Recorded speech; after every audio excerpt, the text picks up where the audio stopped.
চৌধুরীপাড়া কি ব্যাপারে বন্ধুরা, আমরা আসলে এখন এই মুহূর্তে রয়েছি একদম আদিবাসীরা যে জায়গাটিতে বসবাস করে তার গভীর ভিতরে চলে আসছি। মূলত মূল পয়েন্টে বলা যায় এটা আসলে মিরসরাই, যেখানে আদিবাসীরা বসবাস করে। এখানকার অবস্থা আসলে আমি আপনাদেরকে বারবার দেখাতে চাচ্ছিলাম। এখানকার যে তারা আসলে তাদের জীবন ধারণটা অনেকটা কষ্টকর। আসলে তারা খুব কষ্ট করে জীবন জীবিকা নির্বাহ করে, আর তাদের যে জীবন চলাচল এটা আসলে অনেকটা কষ্টকর। বিশেষ করে আমরা এখানে পাহাড়ে উঠতে নামতে আমাদের কষ্ট হয়ে যাচ্ছে যে এই জায়গাটিতে তারা এখানে প্রতিনিয়ত চলাফেরা করে। হ্যাঁ, এটা জানি যে তারা এখানে চলতে তাদের আসলে অভ্যস্ত হয়ে গেছে, কিন্তু এই দুর্গম পাহাড়ে বসবাস করা সত্যি কথা বলতে অনেকটা কষ্টকর। সো বন্ধুরা, এই যে দেখতে পাচ্ছেন এখানে তারা আসলে বিভিন্ন হাঁড়ি পাতিল ধুইতেছে, কিন্তু তাদের আসলে স্বচ্ছ পানির অভাব এই জায়গাটিতে। তো খুবই আসলে কষ্ট করে তারা এরকম জায়গায় জীবন যাপন করে। এখানে স্বচ্ছ পানির অনেকটাই অভাব রয়েছে।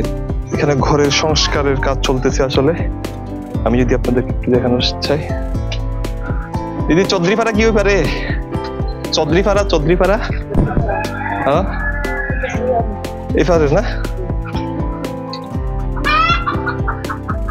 সো বন্ধুরা, অনেকটা ভিতরে চলে আসছি, আর এখানকার অবস্থা যদি আপনাদেরকে দেখানোর চেষ্টা করি, এখানকে বিভিন্ন দোকানপাট রয়েছে। বিভিন্ন দোকানপাটে আসলে এখানে ব্যবসা বাণিজ্য চলে।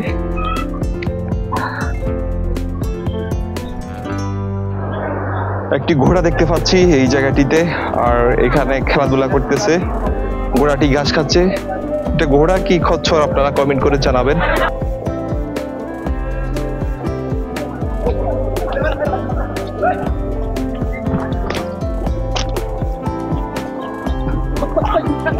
রাকিবের অবস্থা শেষ, সে কাদার ভিতর পা দিয়ে দিছে অলরেডি। তবে আমাকেও দিতে হবে, আসলে এর কোনো বিকল্প ব্যবস্থা দেখতেছি না। জুতাগুলো হাতে নিয়ে নিতে হচ্ছে, কারণ এখানকার যে কাদা, এখানে কাদা পা দেওয়া ছাড়া যাওয়ার কোনো রাস্তা নাই। সো বাধ্য হয়ে কাদা এখন পা দেওয়া লাগবে। পা দিতে ইচ্ছা করতেছে না, তবে পা না দিয়ে কোনো উপায় নাই। বিসমিল্লাহ, আল্লাহ, কাদা সরে যাওয়া লাগতেছে। পুরো জগৎটাকে, পুরো বিশ্বটাকে আপনাদেরকে এভাবে ভিডিও করে দেখাতে চাই। যদি কখনো সফল হই বা সফলতার দ্বার প্রান্তে পৌঁছাই, তখন আপনাদেরকে পুরো জগৎ দেখাবো। এই যে আরেকটি ঘর রয়েছে আমাদের আদিবাসীদের। খুব সুন্দরভাবে তারা কিন্তু এখানে নিরিবিলি বসবাস করে, যদিও তাদের জীবনযাত্রার মান অনেকটা কষ্টের। এভাবে ঘুরে ঘুরে আমি যেভাবে আপনাদেরকে দেখাবো আর কেউ দেখাবে না। দর্শক, এটি ছিল আমাদের আজকের ভিডিও।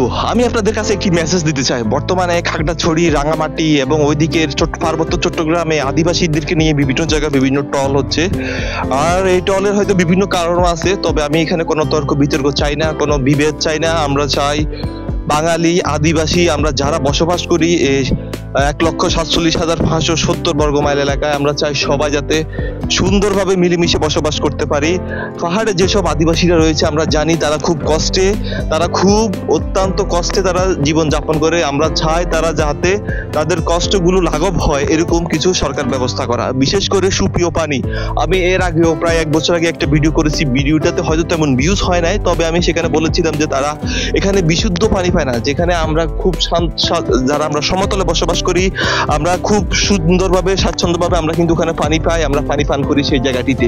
কিন্তু এই যে পাহাড়ে যারা আদিবাসীরা রয়েছে, এই পাহাড়ে তারা অনেক কষ্টে বসবাস করে। বিশেষ করে তাদের কোনো যে তারা আমাদেরকে কিছু মেজর সমস্যার কথা বলছিল, যে সমস্যাগুলো হচ্ছে তারা মূলত এখানে বিশুদ্ধ পানি পায় না, তাদের চলাচলের রাস্তাটা অত্যন্ত কষ্টকর।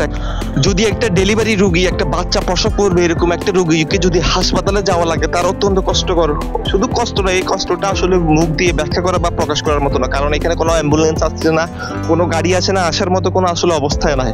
সুতরাং তারা যে কত কষ্ট করে সেটা আমাদের বাঙালিদের বুঝতে হবে, এবং তাদেরকে যাতে কষ্টটা লাঘব হয় তাদের ব্যবস্থা কিন্তু আমাদেরই করা লাগবে। কারণ বাংলাদেশে আদিবাসীদের সংখ্যাটা খুবই অল্প।